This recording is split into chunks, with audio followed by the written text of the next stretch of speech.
ತಾಲೂಕು ಒಕ್ಕಲಿಗ ಗೌಡ ಸೇವಾ ಸಂಘದ ಮಾರ್ಗದರ್ಶನದಲ್ಲಿ ಯುವ ಒಕ್ಕಲಿಗ ಗೌಡ ಸೇವಾ ಸಂಘದ ಆಶ್ರಯದಲ್ಲಿ ಮುಂಡೂರು ವಲಯ ಯುವ ಒಕ್ಕಲಿಗ ಗೌಡ ಸೇವಾ ಸಂಘದ ಆತಿಥ್ಯದಲ್ಲಿ ಒಕ್ಕಲಿಗ ಗೌಡ ಮಹಿಳಾ ಸಂಘ, ಒಕ್ಕಲಿಗ ಗೌಡ ಸ್ವಸಹಾಯ ಟ್ರಸ್ಟ್ ಸಹಯೋಗದೊಂದಿಗೆ ಪುತ್ತೂರು ತಾಲೂಕು ಮಟ್ಟದ ಯುವ ಕ್ರೀಡಾ ಸಂಭ್ರಮ 2025 ಫೆಬ್ರವರಿ 2ರಂದು ನರಿಮೊಗರು ಸಾಂದೀಪನಿ ಗ್ರಾಮೀಣ ವಿದ್ಯಾಸಂಸ್ಥೆ ಕ್ರೀಡಾಂಗಣದಲ್ಲಿ ನಡೆಯಲಿದೆ ಎಂದು ಪುತ್ತೂರು ಯುವ ಒಕ್ಕಲಿಗ ಗೌಡ ಸಂಘದ ಅಧ್ಯಕ್ಷ ಅಮರನಾಥ ಗೌಡ ಬಪ್ಪಳಿಗೆ ಪುರುಷೋತ್ತಮ ಮುಂಗ್ಲಿಮನೆ ತಿಳಿಸಿದ್ದಾರೆ.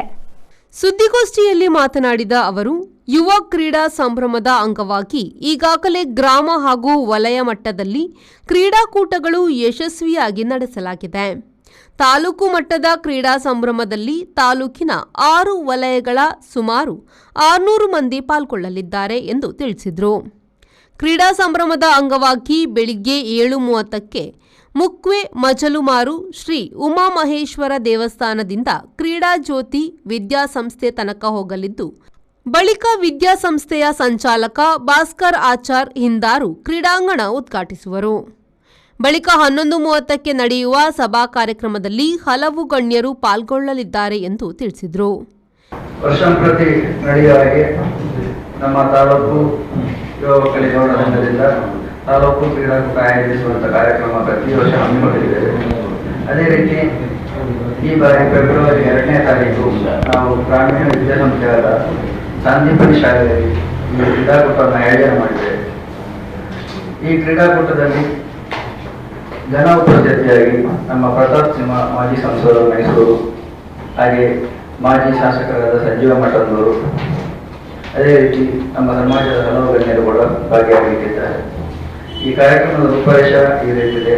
ಬೆಳಗ್ಗೆ ಮಜಲ್ಮಾರು ಉಮಾಮಹೇಶ್ವರ ದೇವಸ್ಥಾನದಿಂದ ನಮ್ಮ ಕ್ರೀಡಾ ಜ್ಯೋತಿಯ ವಾಹನ ಜಾತ್ರೆ ಮೆರವಣಿಗೆ ವಿಜೃಂಭಣೆಯಿಂದ ನಡೆಯಲಿದೆ. ಹೆಚ್ಚು ಕಮ್ಮಿ ಒಂದು 200 ವಾಹನದೊಂದಿಗೆ ಕ್ರೀಡಾ ಜ್ಯೋತಿಯ ವಾಹನ ಜಾತ್ರೆ ನಡೆಯಲಿದೆ. ಈ ವಾಹನ ಜಾತ್ರೆ ನಮ್ಮ ಮುಖ್ಯ ಹಾಗೂ ಮಾರ್ಗ ಮುಖಾಂತರ ಹೋಗಿ ನಾವು ಕ್ರೀಡಾಂಗಣ ತಲುಪ್ತೇವೆ. ನಾವು 8:30 ಗಂಟೆ ಕ್ರೀಡಾಂಗಣ ತಲುಪ್ತೇವೆ. ತದನಂತರ 8:45ಕ್ಕೆ ನಮ್ಮ ಕ್ರೀಡಾಂಗಣದ ಉದ್ಘಾಟನಾ ಕಾರ್ಯಕ್ರಮ ಕೂಡ ಹಮ್ಮಿಕೊಂಡಿದ್ದೇವೆ.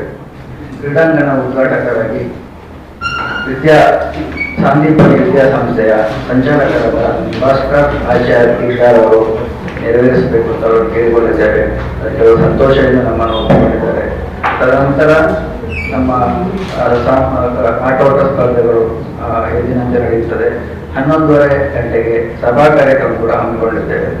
ಇದರಲ್ಲಿ ಮಾಜಿ ಸಂಸದರು ಪ್ರತಾಪ್ ಸಿಂಹ ಹಾಗೂ ಮಾಜಿ ಶಾಸಕರು, ಹಾಗೆ ನಮ್ಮ ಮಂಗಳೂರು ಕಾವೂರು ಮಠದ ಧರ್ಮಪಾಲ ಸ್ವಾಮೀಜಿಯವರ ದಿವ್ಯ ಉಪಸ್ಥಿತಿ ಕೂಡ ಇರುತ್ತದೆ. ಅದೇ ರೀತಿ ನಮ್ಮ ಸಂಘ ಸಂಸ್ಥೆಯ ಪ್ರತಿಯೊಬ್ಬ ಗಣ್ಯ ವ್ಯಕ್ತಿ ಕೂಡ ಇದರಲ್ಲಿ ಕಾರ್ಯಕ್ರಮದಲ್ಲಿ ಭಾಗಿಯಾಗಿದ್ದಾರೆ. ಕ್ರೀಡಾ ಸಂಭ್ರಮದಲ್ಲಿ ಪುರುಷರಿಗೆ, ಮಹಿಳೆಯರಿಗೆ, 17ರ ವಯೋಮಾನದ ಹುಡುಗರಿಗೆ, ಹುಡುಗಿಯರಿಗೆ, 14ರ ವಯೋಮಾನದ ಹುಡುಗ ಹಾಗೂ ಹುಡುಗಿಯರಿಗೆ, 50 ವರ್ಷ ಮೇಲ್ಪಟ್ಟ ಪುರುಷ ಹಾಗೂ ಮಹಿಳೆಯರಿಗೆ ಹೀಗೆ 7 ವಿಭಾಗಗಳಲ್ಲಿ ವಿವಿಧ ಕ್ರೀಡಾಕೂಟ ನಡೆಯಲಿದೆ ಎಂದು ತಿಳಿಸಿದರು.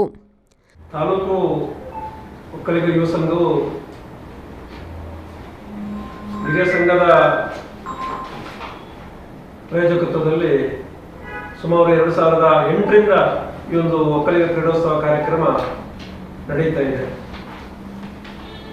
ಉದ್ದೇಶ ಯುವಕರನ್ನು ಮತ್ತು ಒಕ್ಕಲಿಗ ಸಂಘದ ಯುವಕರ ಪ್ರತಿಭೆಗಳನ್ನು, ಕ್ರೀಡಾಪಟುಗಳನ್ನು ಗುರುತಿಸುವಲ್ಲಿ ಮತ್ತು ಅವರ ಪ್ರತಿಭೆಗಳಿಗೆ ಒಂದು ವೇದಿಕೆ ನಿರ್ಮಿಸುವಲ್ಲಿ ಈ ಒಂದು ಯುವ ಸಂಘ ಈ ಕೆಲಸ ಕಾರ್ಯವನ್ನು ಮಾಡ್ತಾ ಇದೆ. ನಿರಂತರವಾಗಿ 2008ರಿಂದ ಪ್ರಾರಂಭ ಆದಂತಹ ಈ ಒಕ್ಕಲಿಗ ಯುವ ಸಂಘ 1 ವರ್ಷ ಕೋವಿಡ್ನ ಸಂದರ್ಭದಲ್ಲಿ ಮಾತ್ರ ನಾವು ಒಂದು ಅನಿವಾರ್ಯ ಕಾರಣ ನಿಲ್ಲಿಸ್ತೇವೆ. ಅದು ಬಿಟ್ಟು ಪ್ರತಿ ವರ್ಷವೂ ಮುಂಚಿತವಾಗಿ ವಲಯವಾರು ಕ್ರೀಡೆಗಳು ನಡೆದು ತಾಲೂಕು ಮಟ್ಟದ ಕ್ರೀಡಾಕೂಟ ಒಂದು ವಲಯದ ಆತಿಥ್ಯದಲ್ಲಿ ನಡೆಯುತ್ತದೆ. ಅದೇ ರೀತಿ ಈಗಾಗಲೇ ಅಧ್ಯಕ್ಷರು ತಿಳಿಸಿದಂತೆ ಈ ಬಾರಿ ಮುಂಡೂರು ವಲಯದ ಆತಿಥ್ಯದಲ್ಲಿ ತಾಲೂಕು ಕ್ರೀಡಾಕೂಟ ನಡೆಯುತ್ತದೆ. ಒಟ್ಟು ಒಕ್ಕಲಿಗರ ಗೌಡ ಸಮಾಜದ ಯುವಕರು, ಹಿರಿಯರು, ಮಹಿಳೆಯರು ಸೇರಿಕೊಂಡು ಒಗ್ಗಟ್ಟು ಮತ್ತು ಸಮಾಜದ ಅಭಿವೃದ್ಧಿ, ಸಂಘಟನೆ ಮತ್ತು ಅದರ ಜೊತೆಗೆ ಪ್ರತಿಭೆಗಳನ್ನು ಸಮಾಜಕ್ಕೆ ಗುರುತಿಸಬೇಕು ಮತ್ತು ಕ್ರೀಡಾಪಟುಗಳಿಗೆ ಒಂದು ಉತ್ತೇಜನ ಕೊಡಬೇಕು ಅನ್ನೋ ದೃಷ್ಟಿಯಲ್ಲಿ ಅದರ ಜೊತೆಗೆ ಈ ಮುಖೇನ ಅವರನ್ನು ಆ ವೇದಿಕೆಯಲ್ಲಿ ಗುರುತಿಸುವಂತ ರಾಜ್ಯ ರಾಷ್ಟ್ರ ಮಟ್ಟದಲ್ಲಿ ಯಾರೆಲ್ಲ ಕ್ರೀಡಾಪಟುಗಳು ಈಗಾಗಲೇ ಮುಂಚಿದ್ದಾರೆ ಅವರೆಲ್ಲ ಗುರುತಿಸುವಂತ ಕೆಲಸ ಕಾರ್ಯವು ಈ ಒಂದು ವೇದಿಕೆಯಲ್ಲಿ ಆಗುತ್ತೆ. ಹಾಗಾಗಿ ನಾಡಿದ್ದು ನಡೆಯುವ ಕಾರ್ಯಕ್ರಮದಲ್ಲಿ ಕೂಡ ಇದರ ಪೂರ್ಣ ಪ್ರಮಾಣ ಕೇವಲ ಯುವ ಸಂಘ ಈ ನೇತೃತ್ವ ವಹಿಸಿದ್ರು ಹಿರಿಯ ಸಂಘ, ಮಹಿಳಾ ಸಂಘ ಮತ್ತು ವಿದ್ಯಾರ್ಥಿ ಸಂಘ ಇದರೆಲ್ಲ ಜೊತೆಯಲ್ಲಿ ಸೇರಿಕೊಂಡು ಈ ಕಾರ್ಯಕ್ರಮವನ್ನು ನಡೀತದೆ. ಹಾಗಾಗಿ ನಾಡಿನ ಕಾರ್ಯಕ್ರಮದಲ್ಲಿ ಸುಮಾರು 1,500,000ಕ್ಕಿಂತ ಮಿಕ್ಕಿ ಜನಸಂಖ್ಯೆ ಈ ಕಾರ್ಯಕ್ರಮದಲ್ಲಿ ಸಮಾಜದ ಮತ್ತು ಇತರ ಸಮಾಜದವರು ಕೂಡ ಈ ಕಾರ್ಯಕ್ರಮಕ್ಕೆ ಭಾಗವಹಿಸ್ತಾರೆ, ಬರ್ತಾರೆ, ಕಾರ್ಯಕ್ರಮದಲ್ಲಿ ಕೂಡ ವೀಕ್ಷಣೆಯನ್ನು ಮಾಡ್ತಾರೆ, ಸಹಕಾರ ಕೂಡ ನೀಡ್ತಾರೆ. ಮುಂದಿನ ದಿನಗಳಲ್ಲಿ ಇನ್ನಷ್ಟು ಬಲಿಷ್ಠವಾಗಬೇಕು ಮತ್ತು ಯುವಕರಲ್ಲಿ ಕ್ರೀಡೆಯ ಬಗ್ಗೆ ಇನ್ನಷ್ಟು ಹೆಚ್ಚಿನ ಆಸಕ್ತಿಯನ್ನು ಮೂಡಿಸುವ ದೃಷ್ಟಿಯಲ್ಲಿ ಮತ್ತು ಸಂಘಟನೆಯ ದೃಷ್ಟಿಯಲ್ಲಿ ಕಾರ್ಯಕ್ರಮ ನಡೆಸಿದೆ. ಸುದ್ದಿಗೋಷ್ಠಿಯಲ್ಲಿ ಯುವ ಒಕ್ಕಲಿಗ ಗೌಡ ಸೇವಾ ಸಂಘದ ಪ್ರಧಾನ ಕಾರ್ಯದರ್ಶಿ ಆನಂದ ಗೌಡ ತೆಂಕಿಲ, ಕ್ರೀಡಾ ಸಂಚಾಲಕ ಮೋಹನಗೌಡ ನಡುಬೈಲು, ವಲಯ ಅಧ್ಯಕ್ಷ ಚಿನ್ನಪ್ಪ ಗೌಡ ಕೋಲಾಡಿ ಉಪಸ್ಥಿತರಿದ್ದರು. ಅನೀಶ್, ವಿ4 ನ್ಯೂಸ್, ಪುತ್ತೂರು.